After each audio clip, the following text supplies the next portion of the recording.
नमस्कार दोस्तों, मैं हूं आपके साथ साइमा और आप देख रहे हैं नेशन 360।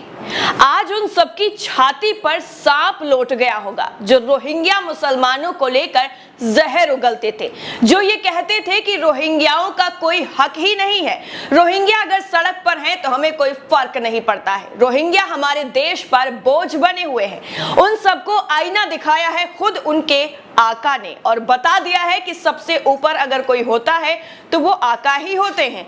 याद होगा आपको कि कैसे रोहिंग्या मुसलमानों के नाम पर राजनीति हुई, यहां तक कि कोलकाता से 40 किलोमीटर दूर रोहिंग्या शरणार्थियों के नए कैंपों की पड़ताल का दावा तक कर दिया गया और बताया गया कि शरणार्थियों के लिए नए कैंप जो है वो बनाए गए हैं और इन्हें बनाने में पश्चिम बंगाल की मुख्यमंत्री ममता बनर्जी की मदद सामने आई है।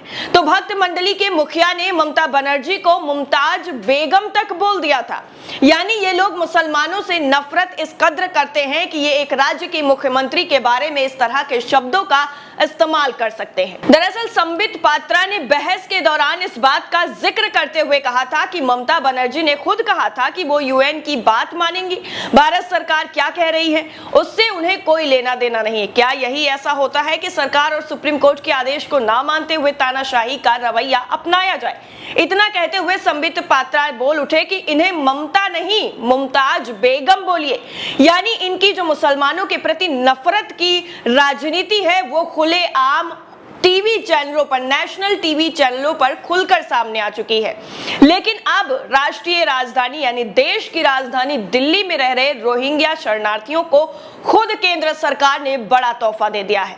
केंद्र सरकार अब जल्द ही 250 सरकारी आवासों में इन रोहिंग्या शरणार्थियों को शिफ्ट करने की घोषणा कर चुकी है। इन आवासों में कुल 1100 शरणार्थियों के रहने की व्यवस्था की जाएगी। अब ऐसे में सवाल ये उठता है कि उन सभी लोगों का क्या होगा जो आका के कहने पर ही मुसलमानों के खिलाफ जहर उगलते थे। अब ऐसे में सीधा सीधा केंद्र सरकार की तरफ से ये ऐलान कर देना कि दिल्ली में जो भी रोहिंग्या रह रहे हैं उनको फ्लैट में शिफ्ट किया जाएगा। केंद्रीय शहरी आवास मंत्री हरदीप सिंह पुरी ने इस संबंध में जानकारी देते हुए बताया है कि रोहिंग्या शरणार्थियों को दिल्ली के बक्करवाला इलाके में EWUS फ्लैटों में शिफ्ट कर दिया जाएगा। उन्हें मूलभूत सुविधाएं, UNHCR ID और 24 घंटे संरक्षण प्रदान किया जाएगा। हरदीप सिंह पुरी ने इसके साथ ही यह भी कहा है कि भारत ने हमेशा उन लोगों का स्वागत किया है जिन्होंने देश में शरण मांगी है। जिन लोगों ने भारत की शरणार्थी नीति को जानबूझकर CA से जोड़ने की अफवाह फैलाकर करियर बनाया वो निराश होंगे। भारत UN शरणार्थी सम्मेलन 1951 का सम्मान और अनुसरण करता है और सभी को उनकी जाति, धर्म या पंथ की परवाह किए बिना शरण प्रदान करता है। ये कहना है अब जो है हरदीप कौर का, जिन्होंने इसका अनाउंसमेंट करते हुए बताया है कि अब केंद्र सरकार ने उन सभी शरणार्थी जो मुसलमान हैं, रोहिंग्या, उनको फ्लैट, सरकारी फ्लैट देने का ऐलान कर दिया है। अब उन सबका क्या होगा जो लगातार अपनी मुसलमानों की धर्म की राजनीति कर रहे थे? जब केंद्र सरकार ने खुद ये फैसला कर लिया है, केंद्र सरकार के ऐलान के बाद अब विपक्षी जो राजनीति है वो भी तेज हो गई है कि कैसे वोट बैंक को बचाने के लिए अब ये 2024 का खेल शुरू कर दिया गया है। आपको बता दें, दिल्ली के मुख्य सचिव की अध्यक्षता में हुई एक बैठक में यह निर्णय लिया गया। दिल्ली पुलिस और गृह मंत्रालयों के अधिकारी भी इस बैठक में शामिल हुए। एक वरिष्ठ अधिकारी के मुताबिक मदनपुर खादर में रह रहे 1100 रोहिंग्या लोगों को नई दिल्ली नगर पालिका परिषद द्वारा बक्करवाला गांव में आर्थिक रूप से कमजोर वर्ग के लिए बनाए गए 250 फ्लैट्स में शिफ्ट किया जाएगा। दरअसल इससे पहले इस साल जुलाई की बैठक में ये बात सामने आई थी कि मदनपुर खादर में बनाए गए शिविरों में आग लगने के बाद जिस जगह रोहिंग्या परिवारों को बसाया गया उसके लिए दिल्ली सरकार 7 लाख रुपए प्रति महीने टेंट का किराया दे रही है। इसके बाद सरकार ने ये फैसला लिया। इसी बैठक में दिल्ली पुलिस को ये निर्देश भी दिया गया है कि वो इन फ्लैट्स को सुरक्षा उपलब्ध करवाए।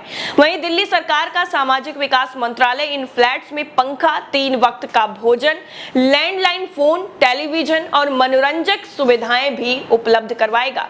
इसी तरह दिल्ली की केजरीवाल सरकार को भी कहा गया है कि वो बुनियादी जरूरतों से इन फ्लैट्स को पूरा करें और इसे फॉरेशनल रीजनल रजिस्ट्रेशन ऑफिस को हैंड ओवर किया जाए ताकि वो रोहिंग्याओं को यहां जल्द से जल्द शिफ्ट करवा सकें। नई दिल्ली नगर पालिका परिषद ने कोरोना महामारी के दौरान आइसोलेशन सेंटर की तरह उपयोग करने के लिए दिल्ली सरकार को ये फ्लैट्स दिए थे।